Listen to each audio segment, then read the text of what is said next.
What are we going to talk about today, Bill?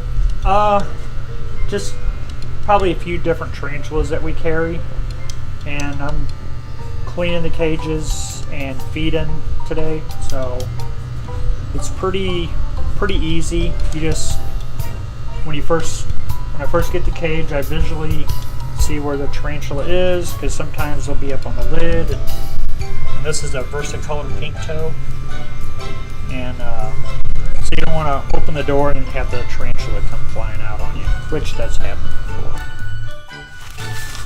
So let's wipe the dish out, the water dish. Then I go through and I have a razor blade and I scrape any poop off the front. It seems like a lot of the pink toes like to poop on the front of the glass, so I just kind of scrape off the main part, see if there's any on the sides. And then I take my soft toothbrush and I just go over the glass, and that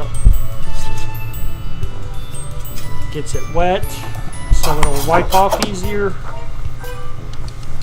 And I just dry it off.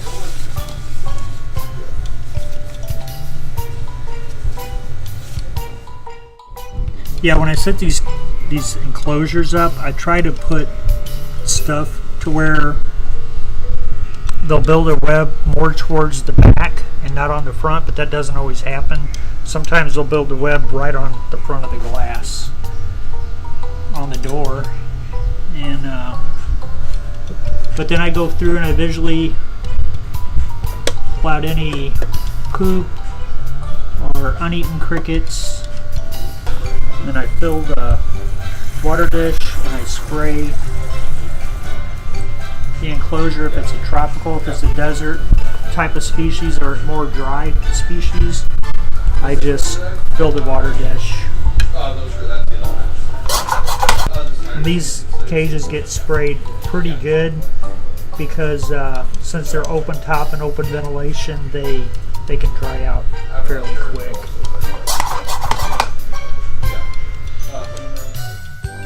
All soak in and help keep humidity halfway decent so they don't have issues with molting. And then I feed them, and I got a few different sizes of crickets in here, so I just visually see about how big the tarantula is, and then I put crickets in there according. And I usually feed them depending on how plump they are. Sometimes we get tarantulas in that are kind of thin, so I try to, it takes a few weeks for them to get their abdomen up to proper size and full and stuff. Yeah, see, he just grabbed a cricket. Yeah, I guess the cricket climbed up there and he felt it on his web and he just jumped on it. And these crickets this versicolor, we had him for maybe about a week.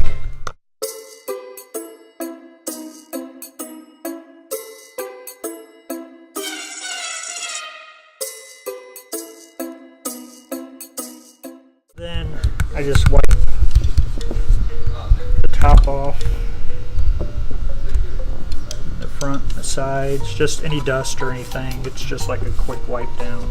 They're very easy. They're very minimal care pets.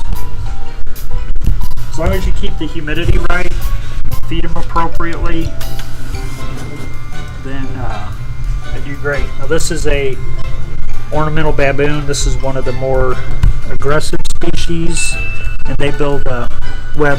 This is all, yeah, you can't see him. He's all webbed up in there. But another thing I do is, like these, if they have their burrow closed, a lot of times that means they're getting ready to molt, so they don't want anything coming in there to eat them while they're in a molt. Very vulnerable for the tarantulas because they're soft, and crickets have 8 tarantulas in a molt because they can't defend themselves.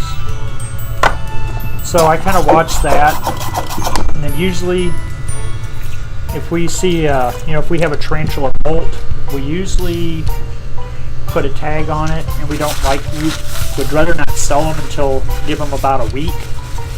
And I mean, obviously, if you wanted to buy, you could buy it, and then, within that week, then you could, take it home. You don't want to risk moving a tarantula right after it's molted.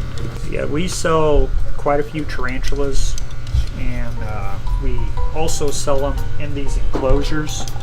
If you want to just purchase the tarantula already set up in the enclosures, we do that, or you can set them up in your own.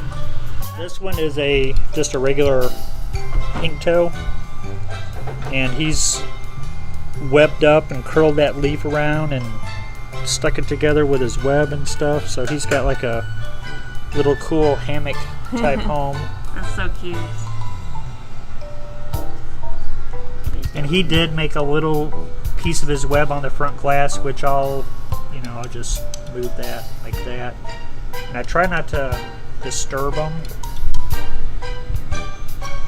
because you don't want them getting scared and then they just take off, and they will come out of the cage if possible. Now I have seen pink toes where they jump and they like expand their legs out and they kind of float down to the ground, but when they hit the ground, then they're gone. So other tarantulas, if they hit the ground, it'll rupture their abdomen. So they're very, very delicate pets.